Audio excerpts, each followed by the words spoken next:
rugged, it's remote, it's beautiful, as you can see. Oftentimes windy and unforgiving. When you're having to ride 50, 60 miles straight into it, bust your ass. To me, the thought of 200 miles in gravel, first didn't sound very appealing, to be quite honest. Secondly, it sounded in a obscene distance. The cows are pretty tame. You leave them alone, they'll leave you alone. What you're going to find when you come here is you're going to find out where the middle of nowhere is. But that's just part of the appeal. That's part of the challenge is you, your bike, and the elements, the terrain. That's what makes it really unique and attractive to a lot of people. I was wrong about Kansas. It's an awesome place. It's a great place to ride, and there's something very unique about being so isolated out there with no homes and no cars and really no people other than the couple thousand people who might be riding with you. But even that, you think it sounds like a really big event. There'll be moments for every rider where you're totally alone out there and just go, man, I'm really out there.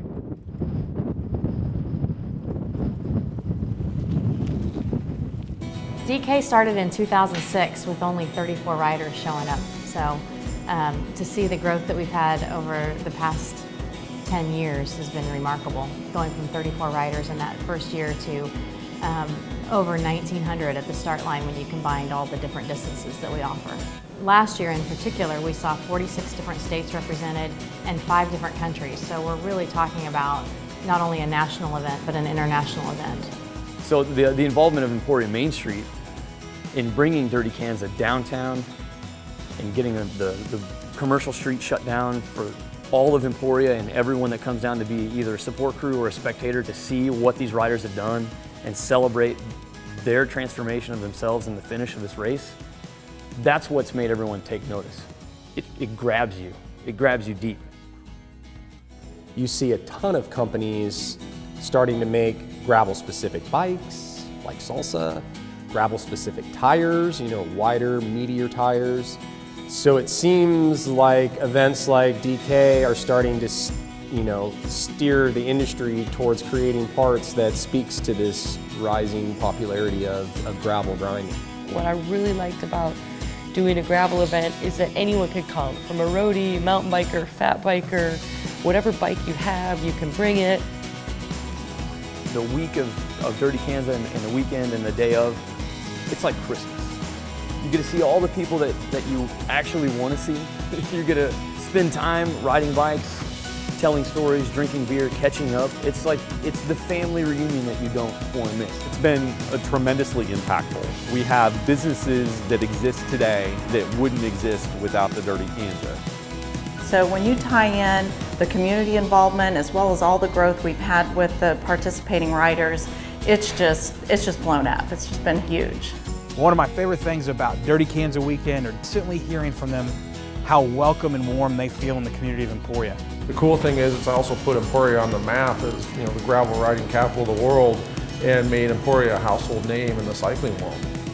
There's a few things that I need to come back to a race. It needs to be an inspiring course.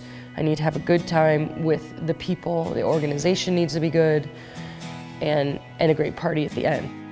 The finish line, I noticed it the first year, but it's definitely grown every year. The amount of people that actually come out and line the streets, sort of like the Champs-Élysées of Kansas.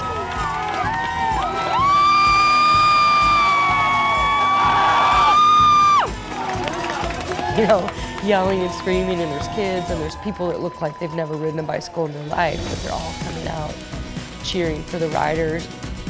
I'm just excited when my mom's oncologist crosses the line, and I'm up out of my chair, and I don't care if I've ridden 204 miles or whatever. I'm gonna jump up and I'm gonna greet those people at the line because really their accomplishment is every bit as meaningful as anything that I've done. That sort of community, I think, is rare, and something that the folks at the Kanza have nurtured and grown into what it is today. You see people hanging around, racers at the finish line for hours just because they want to high-five their friends. They want to see the faces of people coming in and know that we've all kind of been through the same thing that day.